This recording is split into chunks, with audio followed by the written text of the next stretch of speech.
인천에 위치한 한 교회. 가족보다 더 가깝게 느껴졌던 그런 교회였던 것 같아요. 아, 진짜 마음을 울린다, 위로가 된다. 근데 모든 사람들이 다 그렇게 생각했어요. 더럽고 갱사만처럼 살아도 우리는 하나님이 선택하셨기 때문에 하늘나라에 갑니다. 구원을 받아요. 위로받죠, 이러니까. 따뜻한 분위기와 마음에 와닿는 설교로 많은 교인들이 모였다는데요. 그런데 죄를 피해 한 박사는 가직각을 회개하라. 이게 무슨 일인 거죠? 죄를 은폐했다고요? 어떻게 감히 성직자 부목사가 뺨이라고요? 이 교회의 한 목사로 인해 교인들끼리 심각한 갈등이 생겼답니다. 경찰도 지금 출동한 것 같거든요. 예. 심각한 것 같아요. 나는 그런 정의할 게 없다니까 그게 다른 거야. 그런데 의도적으로 얘들을 다 나한테 뒤집어 쓰는 거예요, 이게요. 억울하다는 목사와 사퇴하라는 교인들. 이 교회에서는 무슨 일이 있었던 걸까요? 모든 문제는 이 교회에서 시작됐답니다. 몇 년 전 친구를 따라 이 교회를 다니게 됐다는 수지 씨. 청년들이랑 학생들이랑 그냥 너무 서로 친하고 뭔가 너무 허물없고 챙겨주고 하니까 집 같은 곳이나 가족보다 더 가깝게 느껴졌던 그런 교회였던 것 같아요. 가족같이 따뜻한 교회의 분위기가 좋았다는데요. 그곳에 유독 눈에 띄는 한 전도사가 있었답니다. 김사랑 전도사님은 그때 너무 다정하고 그리고 잘 챙겨주고 설교를 너무 잘했어요. 항상 설교를 들으면은 기도 시간이 있잖아요. 그럼 설교를 듣고 그 기도 시간에 눈물이 나는 항상 마음에 와닿는 설교를 했었어요. 우리가 연약하나 하나님이 우리의 연약한 인생을요 사용하실 거예요. 실제 설교 음성입니다. 음성도 참 좋네요. 좋네요. 네. 사랑하는 줄로 믿으시기 바랍니다. 사랑하는 청년 여러분, 우리는 그것을 솔직히 인정해야 돼요. 얼마나 사랑하시는지. 와, 진짜 설교 잘한다. 그리고 진짜 마음을 울린다. 위로가 된다. 그렇게 모든 사람들이 생각을 했었어요. 다정한 성격에 설교까지 잘했다는 김사랑 전도사. 많은 교인들은 그런 그를 좋아했다는데요. 교회에서는 굳은 일 마다 않고 했죠. 얼마나 선하고 정말 잘 섬기고 잘 챙기는 그런 선한 모습이 많이 보였어요. 정말. 또 교회 일도 뭐 여러 하고 아이들 데려다주고 밤늦게 뭐 예배 끝나면 늦으면은 하고 또 뭐 아이들끼리 모여서 뭐 추가적으로 어디서 뭐 맛있는 거 사 먹기도 하고 만들기 열심히 했어요. 이야. 그런데 어느 날부턴가 김사랑 씨가 수지 씨에게 호감을 보이며 적극적으로 다가오기 시작했답니다. 새벽 예배를 가면 학교 데려다주고 제가 그리고 시험 기간에는 도서관을 가는데 그럴 땐 겨울엔 슬리퍼부터 담요를 챙겨와서 추울까봐 준비했다. 수지야 공부 열심히 하고 뭐 이런 식으로 되게 그런 표현들을 많이 했었어요. 그렇게 다정다감하게 하면 정말 감동이죠. 그쵸. 하지만 그 당시 수지 씨는 목회자라는 신분과 큰 나이 차이 때문에 그의 호감을 부담스러워했다는데요. 그럼에도 한결같은 그의 모습을 보고 조금씩 마음이 열렸답니다. 언제 한번 사랑한다고 얘기한 적이 있었거든요. 그런데 이 표현은 연인으로서의 표현이야. 뭐 이렇게 말을 하더라고요. 그 다음부터 조금 더 뭔가 그런 애정 표현? 약간 스킨십이나 이런 것도 더 하려고 하고 그때부터 그랬던 것 같아요. 마침내 연인이 된 두 사람. 여느 연인들처럼 행복한 시간을 보냈다는데요. 3년의 열애 끝에 결혼도 생각했답니다. 전도사 목회자분들도 결혼하시니까요. 예. 누구보다도 사랑한다. 뭐 너가 정말 나와 앞으로 함께할 사람이라고 생각하고 그리고 세상에서 너의 어머니 다음으로 아마 내가 너를 가장 아끼고 사랑할 거다. 그냥 너랑 나랑 결혼하면 좋겠다. 그런 얘기할 때 확신이 있었던 것 같아요. 이 사람이랑 평생 함께 하겠구나. 이런 생각. 저 때까지는 굉장히 행복해 하셨을 것 같은데요. 그러던 어느 날 수지 씨는 고등학교 동창이자 같은 교회를 다니는 아영 씨로부터 한 통의 전화를 받았습니다. 분위기가 심각했다는데요. 이거 무슨 일일까요? 아영이한테 저한테 연락이 왔어요. 좀 심각한 목소리로. 할 말이 있으니까 만나자고 하더라고요. 오랜만에 만난 아영 씨는 충격적인 이야기를 털어놨답니다. 아니 무슨 일이 있는 걸까요? 뭔가 할 말이 있다고 했는데 뜸을 들이더라고요. 그러더니 갑자기 너 김사랑 목사님이랑 사귀는 사이야? 라고 묻더라고요. 그래서 만나고 있다라고 대답을 했는데 아영이가 자기도 김사랑 목사랑 그런 관계라고 얘기를 하는 거예요. 아하. 저게 무슨 소리죠? 도무지 믿기 힘들었다는 수지 씨. 아영 씨에게 증거를 보여달라고 했다는데요. 어쨌든 간에 아영이 말이 거짓말일 수도 있는 거잖아요. 그렇죠, 그래서 그렇죠. 내가 너 말이 사실이면 김사랑이랑 했던 연락을 보여줄 수 있냐? 그랬더니 할 수 있다고 하면서 연락을 막 보여주더라고요, 핸드폰을. 피해 관련돼서 오늘 괜찮은 날이었다. 병 가봐야 되는 거 아니? 이런 내용들이 있더라고요. 진짜 눈앞에 보여주니까 이게 진짜일 수밖에 없는 거예요. 야, 이거 얼마나 충격적이었을까요? 네. 아영 씨의 말이 사실이었답니다. 아영 씨 역시 김사랑 씨와 결혼을 생각할 만큼 깊은 관계였다는데요. 내가 너의 가족이야 뭐 이런 식으로 말한다거나 우린 평생 함께할 사이다 뭐 서로 평생 아껴주고 뭐 사랑해주자 이런 말들을 만나서도 그랬고 문자로도 너무 잘하니까 야, 이건 진짜 또 아영이 너무 황당하네요. 귀엽다 잘해주고 싶다라고도 자주 말했어요. 또 다른 여성에게도 저런 말을 했다는 거네요. 이거 바람을 핀 거잖아요. 예. 아영 씨는 이 상황을 어떻게 알게 된 걸까? 우연히 본 김사랑 씨의 핸드폰에서 수상한 대화 내용을 발견했다는 겁니다. 수지의 이름만 별명으로 돼 있는 거예요. 그 친구랑 나눴던 문자를 봤는데 그냥 서로 아가라고 부르고. 그런데 더욱 놀라운 건 김사랑 씨가 동시에 만나던 여성이 또 있었다는 겁니다. 에? 아이고. 다빈이란 친구랑 대화 내용도 보니까 누가 봐도 연인인 것처럼 보이는 그런 문자였고, 아 그래서 이거는 내가 덮어서 될 일이 아니구나라고 생각해서 이제 수지한테 연락을 했죠. 게다가 그녀들 셋은 모두 고등학교 동창이었고 같은 교회를 다니고 있었다는데요. 아이고. 대체 김사랑 씨는 왜 이런 행동을 했던 걸까요? 그날 밤 사태의 심각성을 느낀 세 여성은 한자리에 모여 이야기를 나눴다는데요. 만난 기간이나 그런 거에 대해서 확인했던 것 같아요. 세 분이서. 네, 언제부터 만났고 잤냐 뭐 그런 거 물어보고 그랬던 것 같은데. 기간들이 겹치던가요? 네, 다 겹쳤죠. 다 똑같은 기간에 만나고 있었죠. 겹치게 만났다는 거네요. 예. 배신감과 상처가 얼마나 컸을까요, 이게? 대화를 나누면 나눌수록 김사랑 씨에게 같은 시기에 같은 수법으로 당했다는 걸 깨달았답니다. 세 여성은 사실 확인을 위해 김사랑 씨와의 사자 대면을 계획했다는데요. 우리가 사자 대면을 하자 계획을 짠 거죠. 내가 김사랑이랑 가서 커피를 마시고 있었고 물어봤어요. 김사랑한테 너 다빈이랑 이런 관계였다면서 이렇게 물어보니까 진짜 너무 억울한 표정으로 무슨 소리냐 뭐 말이 되냐 나는 절대 아니다 이러면서 자기가 자기 입으로 너가 원하는 삼자 대면 시켜줄게 이렇게 얘기를 하는 거예요.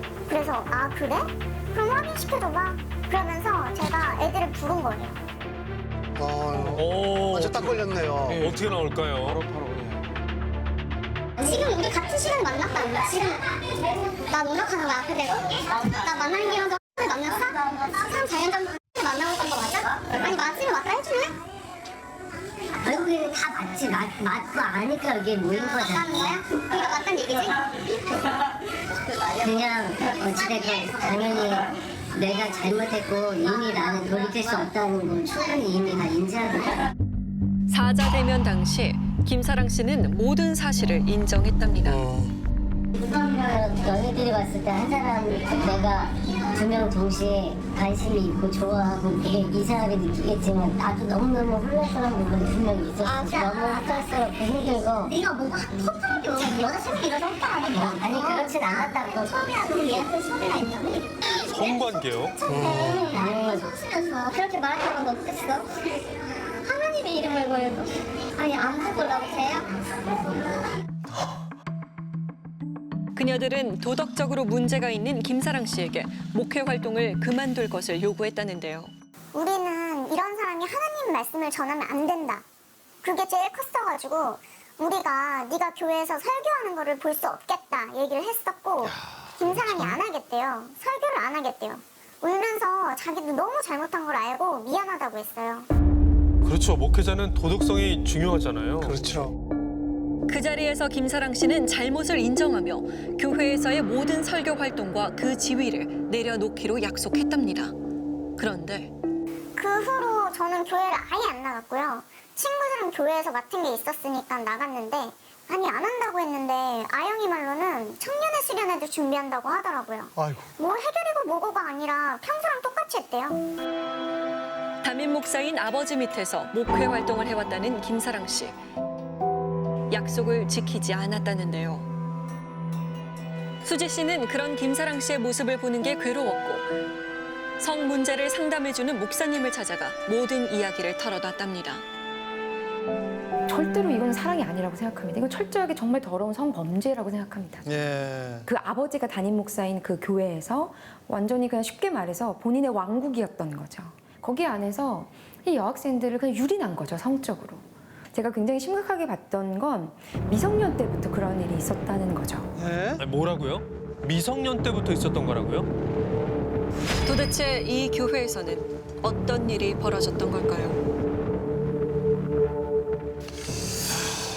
야, 그 마지막 목사님 말씀이 기억에 남나요. 그렇죠? 이게 단순히 바람둥이라고만 생각했는데 그게 아니라 성범죄와 연관이 있을 수도 있는 거잖아요. 그러니까요. 목회자는 뭐 누구나 아는 것처럼 굉장히 도덕적으로 좀 중요한 감성을 갖고 있어야 되는데 성범죄라니요. 그리고 그 이후에도 지금 목회 활동을 했다는 거잖아요. 근데 정말 안타까운 거는 이 세 사람 다 미성년자일 때 이렇게 당했다라는 겁니다. 이게 가장 참 문제가 있고 또 이 부분이 또 범죄가 될지 안 될지를 또 봐야 될 것 같습니다.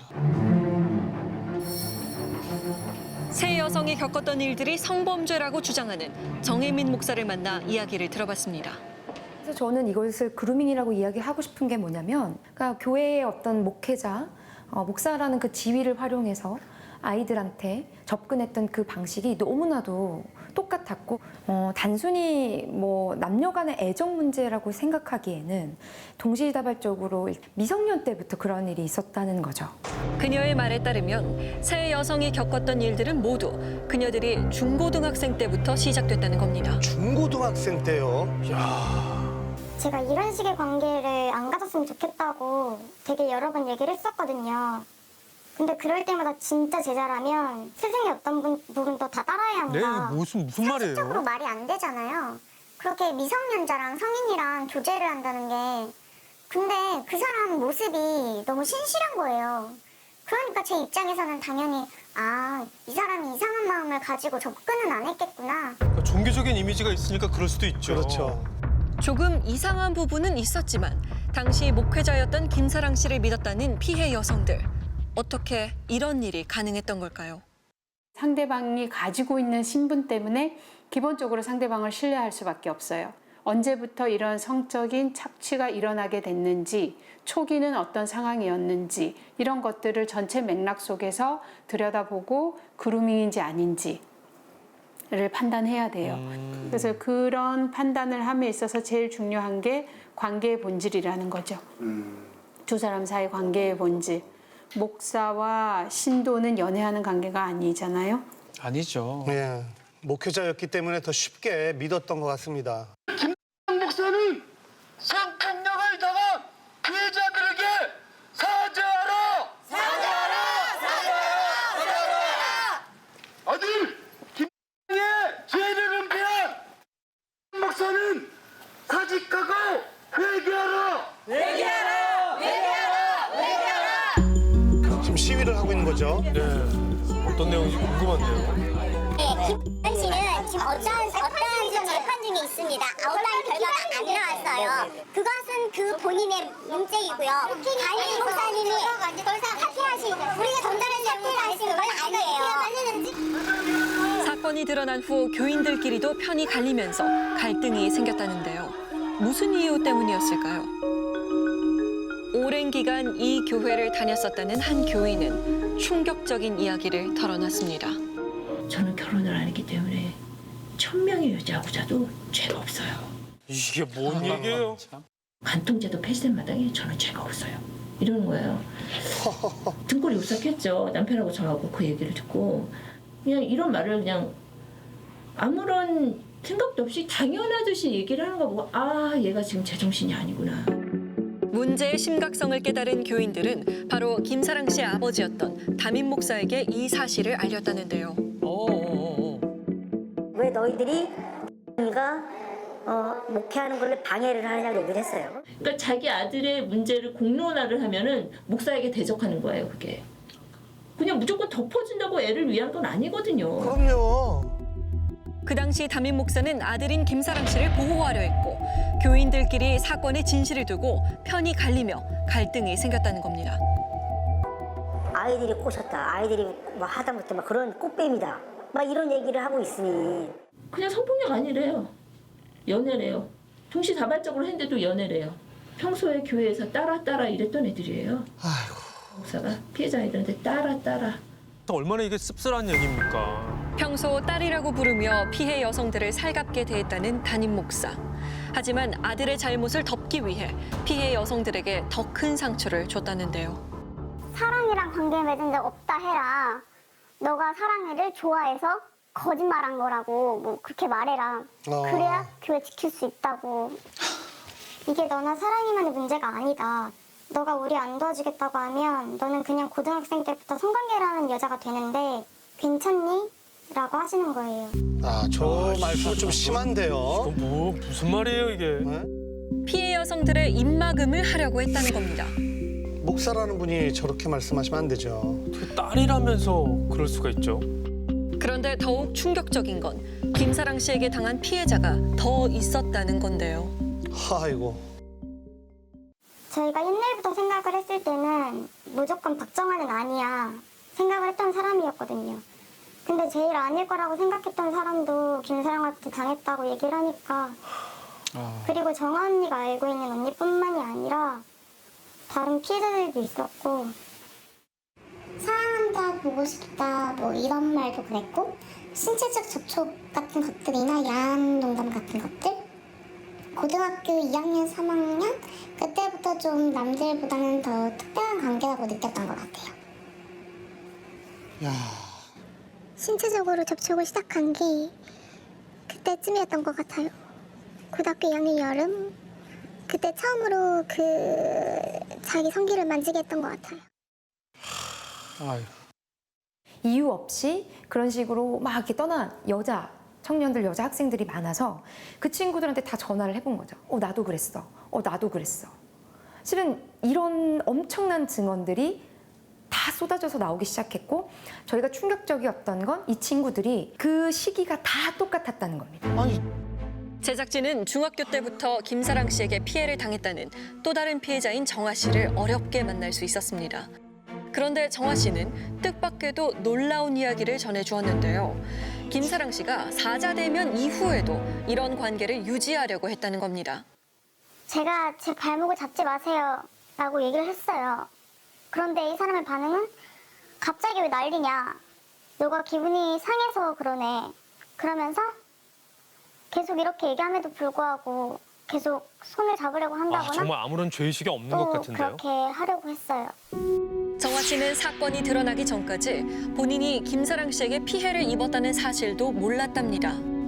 정말 안타깝네요. 근데 그 사람이 나를 좋아한다고 생각을 했던 거죠. 날 좋아한다 얘기를 하고 뭐 좋아하니까 어쩔 수 없다라는 식으로 항상 접근을 하니까 그게 비정상적이라고 생각을 못했었어요. 한 교회의 목회자로 있으면서 여러 명의 여성들과 동시에 성적인 관계를 맺었던 김사랑 씨. 그는 도대체 왜 그랬던 걸까?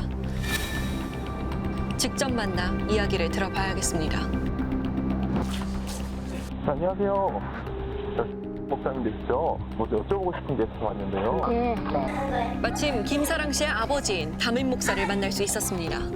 목사님 아버님께서 사역을 하시면서 미성년 학생들과 그것도 조사 중에 있어요. 근데 그 이후로 하고 가야지 학교로 하면은 그래서 내가 매번 화가 났던 거예요.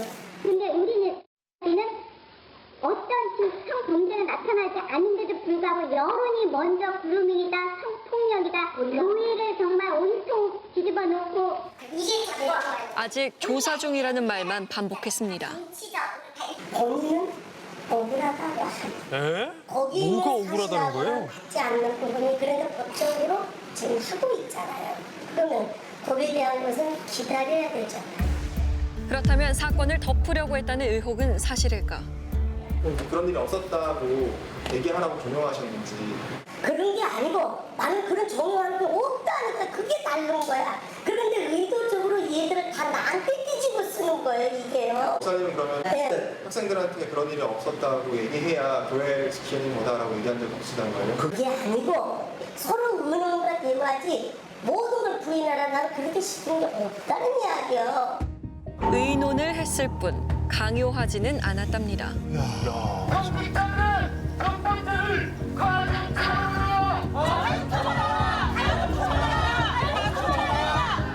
미성년자 학생들은 꽃뱀이라고! 연애라고! 대학생들이 연애한 거라고! 아이고 참. 어떻게 감히 성직자 부목사가 그런 성폭력을 저질렀는데 그렇게 말을 해! 어머님들 가슴이 찢어지겠죠. 취재를 하면서 파악한 피해자의 수만 10명이 넘은 상황. 사건의 진실을 밝히고자 하는 이들에게 교회의 문은 굳게 닫혀 있었는데요. 언제쯤 교회의 문이 열리고 진실이 밝혀질 수 있을까요? 그 사람들이 말하는 게 법으로는 아무런 문제도 없다라고 하는데 법에서 말해줬으면 좋겠어요. 그 사람의 잘못이 있다. 그러면 내가 잘못한 사람이 아니라 그 사람이 잘못한 사람이구나 하고 저 스스로도 납득이 될 것 같아요. 한 사람이 정말 여러 명의 아이들의 인생을 망쳐놨어요. 여러분들이 잘못해서 여러분들이 뭔가 잘못했기 때문에 내가 문제가 있어서 여러분이 그런 일을 겪은 것이 아니라 정말로 그 일을 여러분한테 한 그 가해자가 잘못한 거라는 말씀을 드리면서 다시는 이런 일이 일어나지 않도록 정말 법적으로 제도적으로 개선이 일어나기를 간절하게 바랍니다. 저는 보면서 제일 안타까웠던 부분이 이 피해자들이 미성년자일 때부터 그 목회자를 정신적으로 의지했고 또 목회자라는 신분이 주는 그 신뢰감 때문에 말과 행동을 의심조차 못했다는 거예요. 맞습니다. 영상에서 나왔지만 이러한 행동들을 이른바 그루밍 범죄라고 이렇게 표현을 합니다. 그루밍이라는 게 정확하게 뭔가요? 쉽게 말하면 길들이기라고 표현할 수 있거든요. 자신이 믿는 사람, 또 자신이 경제적으로, 심리적으로 의존하는 사람한테 쉽게 길들여지고 그러한 과정을 통해서 성적으로 이제 착취되는 그런 현상을 그루밍이라고 표현을 합니다. 저 목회자분은 뭐 처벌이 가능한가요? 아까 쉽지가 않다고 애매한 말씀하셨는데. 부분이 있어요. 그루밍처럼 길들이기를 하고 구조적 폭력을 해서 성관계를 했다면 현행법상 처벌하기가 마땅치가 않습니다. 네, 뭐 정말 그 피해자들이 억울하지 않게 정확한 수사가 이루어졌으면 합니다. 그리고 그루밍 범죄를 처벌할 수 있는 어떤 법적인 제도 역시 마련됐으면 좋겠습니다.